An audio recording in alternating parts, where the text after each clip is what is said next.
ঐতিহাসিক মুহূর্ত, বড় সৌভাগ্য আমাদের সকলের জীবনে এসেছে।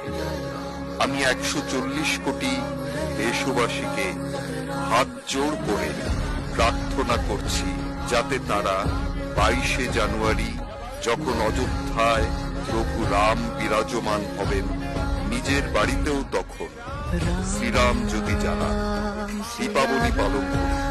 22শে জানুয়ারির সন্ধ্যেবেলা সারা ভারত আলোকিত হওয়া চাই।